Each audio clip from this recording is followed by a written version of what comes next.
Hello students, I am Arvinder Kaur at Mindapp and we will continue our discussion on the chapter The Socialism in Europe and Russian Revolution. So, before we start, same information for you that watch video very carefully and answer the questions of the quiz in the comment box. So, this is the third video lecture. In our previous video lecture, we discussed about the February Revolution and October Revolution and also we talk about the civil war in Russia. हमने देखा कि कैसे Lenin की leadership में जो red army है, Bolsheviks हैं, वो सिविल वॉर में जीत जाते हैं और उसके बाद पूरा कंट्री जो है उनके कंट्रोल में आ जाता है. अब वो क्या डिसाइड करते हैं? Now they decided to make the Russia a socialist economy. Bolsheviks जो हैं वो इंडस्ट्रीज़ को, बैंक्स को नेशनलाइज कर देते हैं during the civil war and एक सेंट्रलाइज प्रोसेस जो है वो इंट्रोड्यूस किया जाता है कंट्री की डेवलपमेंट के लिए. 5 ईयर के प्लान्स बनाए जाते हैं. मींस कि अगले 5 साल में क्या करना है ये पहले ही डिसाइड कर लिया जाता है और उसके अकॉर्डिंग जो है वो सिस्टम को आगे बढ़ाया जाता है. सेम लाइक आपका कंट्री 5 ईयर प्लान्स का सिस्टम जो है वो फॉलो करता है, तो ऐसा रशिया में उस समय स्टार्ट किया गया. सो एक एक्सटेंडेड स्कूलिंग सिस्टम स्टार्ट किया गया. जो वर्कर्स और पीजेंट्स आगे अपनी स्टडीज़ को कंटिन्यू रखना चाहते थे, so the arrangements were made कि उनको जो है यूनिवर्सिटीज़ में एंटर कराया जा सके. इवन जो विमेन वर्कर थी उनके लिए क्रेच वगैरह इस्टेब्लिश किए गए फॉर देयर चिल्ड्रन, कि फैक्ट्री में काम करते हुए उनके बच्चों को क्रेचेज़ में रखा जा सके. Cheap public health care facilities provide की गई. मॉडल लिविंग क्वार्टर्स सेटअप किए गए वर्कर्स के लिए. जो लार्ज हाउसेस थे they were divided into the apartments, कि फैमिली की रिक्वायरमेंट के अकॉर्डिंग हर पर्सन को उसके हिस्से का जो लैंड था और उसके रिक्वायरमेंट के अकॉर्डिंग जो हाउस थे वो प्रोवाइड किए जा रहे थे. बट जहाँ ये रैपिड कंस्ट्रक्शन के प्रोजेक्ट्स चल रहे थे, इंडस्ट्रियलाइजेशन हो रहा था, it led to the poor working conditions. Workers की जो कंडीशन थी वर्किंग करने के लिए वो बहुत ज़्यादा पुअर थी. कैसे? मीन्स कि अगर किसी वर्कर को वॉशरूम का यूज़ करना है तो उसको 4th फ्लोर से ग्राउंड फ्लोर तक आना पड़ता था. मीन्स इतनी ज़्यादा पुअर कंडीशंस वहाँ पे चल रही थी. सो जहाँ एक तरफ डेवलपमेंट हो रही है वहाँ तक कुछ नेगेटिव एस्पेक्ट्स भी सामने आ रहे थे. इसके बाद क्या होता है? अब लेनिन के बाद आते हैं जोसेफ स्टालिन. ये कौन है? ये हैं जो लेनिन की डेथ के बाद बोल्शेविक्स की कमांड संभालते हैं. अब स्टालिन के नाम के साथ कलेक्टिवाइजेशन का एक प्रोसेस जो है वो जोड़ा जाता है, जो उन्होंने स्टार्ट किया. ये जो प्लान्ड इकोनॉमिक चल रही थी इसकी वजह से कुछ एक डिजास्टरस सिचुएशंस क्रिएट हो रही थी और उन्हीं में से एक था कलेक्टिवाइजेशन. कलेक्टिव का मतलब क्या होता है? एक साथ, और कलेक्टिवाइजेशन मीन्स जो मिलके कर रहे हैं वो काम. ठीक है. So we are going to talk about the collectivisation of agriculture. Means collective farms जिनमें कि एग्रीकल्चर किया जा रहा था. So by 1927 and 28, the towns in Soviet Russia faced the acute problem of the grain supplies. जो town area है वहाँ पे ग्रेन्स की प्रॉब्लम क्रिएट हो रही है, ग्रेन्स की सप्लाई बहुत कम आती है. तो स्टालिन ने ऐसा उसका अपना ऐसा मानना था कि ग्रेन्स की सप्लाई इसलिए कम आ रही है क्योंकि कंट्री साइड में जो कुलक्स हैं, कुलक्स मीन्स जो वेल टू डू पीजेंट्स हैं, रिच पीजेंट्स हैं, they are holding the grains. वो ग्रेन्स की सप्लाई सिटीज़ में नहीं भेजते हैं. तो क्या किया गया? इन 1928 जो बोल्शेविक पार्टी के मेंबर्स थे उनको बोला गया that they have to tour the areas in the countryside, और उन्हें ये टूर करके पता लगाना है, वहाँ रेड्स करनी है उन कोलाक्स के ऊपर जिन्होंने कि ग्रेन्स को होल्ड करके रखा हुआ है, जो ग्रेन्स को जमा करके रख लेते हैं, आगे उसकी सप्लाई सिटीज़ में नहीं सेंड कर रहे हैं.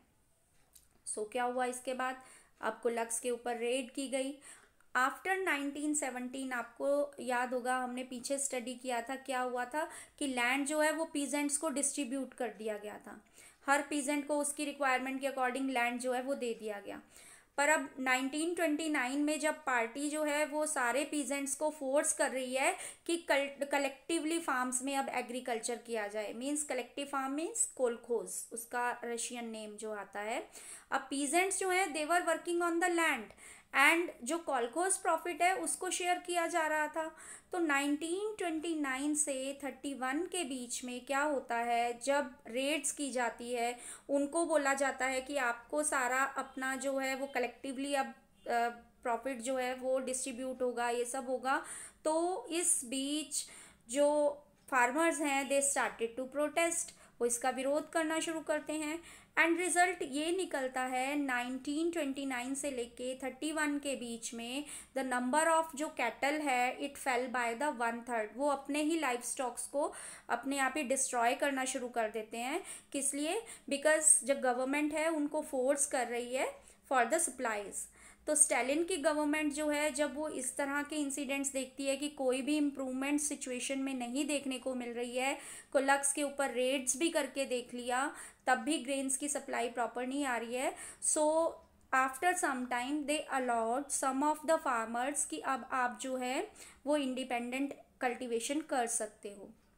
बट जो लोग ऐसे इंडिपेंडेंट कल्टीवेशन करते थे उनको बहुत अनसिम्पैथेटिकली ट्रीट किया जाता था, उनके साथ अच्छा ट्रीटमेंट जो है वहाँ पे नहीं हो रहा था। So in spite of the collectivization production did not increase and coming years में क्या होता है, बैड हार्वेस्ट होती है। In 1930 to 33 over 4 million people died in Russia and throughout the country accusations were made. लोगों को पकड़ा जाता था, उनको बोला जाता था टू अपने आप को क्यों कन्फेस करने के लिए, और जब वो किसी भी क्राइम को कन्फेस कर लेते थे उसके बाद उनको एग्जीक्यूट कर देते थे, मार दिया जाता था। And by the 1939 over 2 million people were prisoned in the labor camps। उनको प्रिजेंट कर देते थे या उनको लेबर कैंप्स में जो है वो सेंड कर दिया जाता था। तो इस तरीके से कुल मिला के रशिया में वो जो पीरियड था वो बहुत ही एक अनसिम्पैथेटिक और एक पैथेटिक पीरियड जो था वो उस समय चल रहा था। अब बात करते हैं कि रशियन रेवोल्यूशन का ग्लोबल इन्फ्लुएंस क्या रहा। Global means all over the world Russian revolution का क्या इम्पैक्ट रहा और यूएसएसआर पे उसका क्या इम्पैक्ट रहा। In many countries Russian revolution के बाद कम्युनिस्ट पार्टीज सेटअप हुई। हमने स्टार्टिंग में बात की थी कि कम्युनिस्ट पार्टीज और सोशलिस्ट पार्टी नियर अबाउट सब कंट्रीज में इस्टेब्लिश हो रही थी सॉरी, बट कोई भी ऐसा कंट्री नहीं था जहाँ पे कि सोशलिस्ट गवर्नमेंट फॉर्म हुई हो। तो अब जो है वो जो नॉन रशियंस थे from the outside the USSR they were participating in the conference of the peoples of the East in की अलग अलग तरह से सोशलिज्म के आइडियाज़ जो हैं all over the world spread किए गए। बॉल्शेविक्स जो थे उन्होंने एक कॉमिटर्न भी बनाया। कॉमिटर्न मीन्स कि international union of the pro Bolshevik socialist parties. वो अपनी कॉलोनीज में भी इस चीज़ को बढ़ावा दे रहे थे कि वहाँ पे भी सोशलिज्म के आइडियाज़ जो हैं वो स्प्रेड किए जा सकें। अब क्या होता है, before the outbreak of the Second World War जो यूएसएसआर था it had given the socialism to the all over the globe and वो पूरे वर्ल्ड में एक स्टेटस बन गया था, एक सोशलिज्म एक ग्रेट आइडिया माना जा रहा था। जो यूएसएसआर है it become the great power and it's industries और उसका जो एग्रीकल्चर है वो बहुत ज़्यादा डेवलप हो गया। पुअर पीपल जो हैं देवर बीइंग फेड, उनको खाना मिल रहा है। किसान और मजदूरों की सरकार बन गई है कहाँ पे, यूएसएसआर में।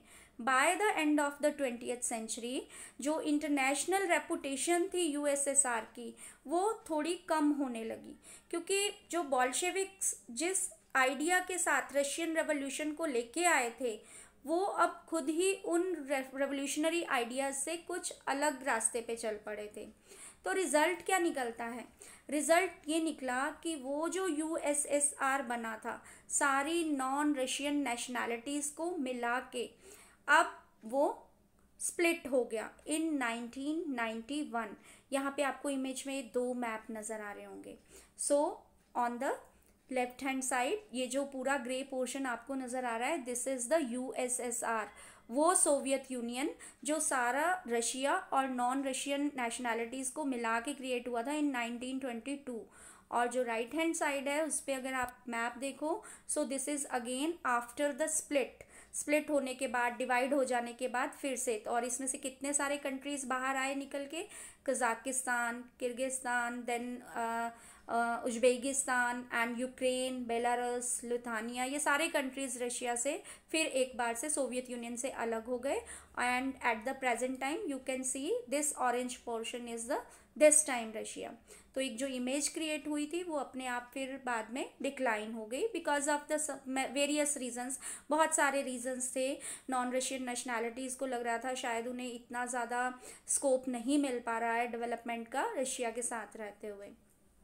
सो this was whole for your chapter today, and इसके साथ ही आपका चैप्टर जो है वो फिनिश हो जाता है। And your questions are on the screen. So 3 questions are, your first question is who was Stalin, your second question is when did Russia split, and your third question is who were the kulaks, कि kulaks कौन थे. So answer these questions in the comment box as soon as possible, and also stay connected with us ताकि आपको आगे के lectures easily available होते रहें. Also subscribe the channel. आप grow कर रहे हैं, साथ में channel भी grow होना चाहिए. So that's all for today.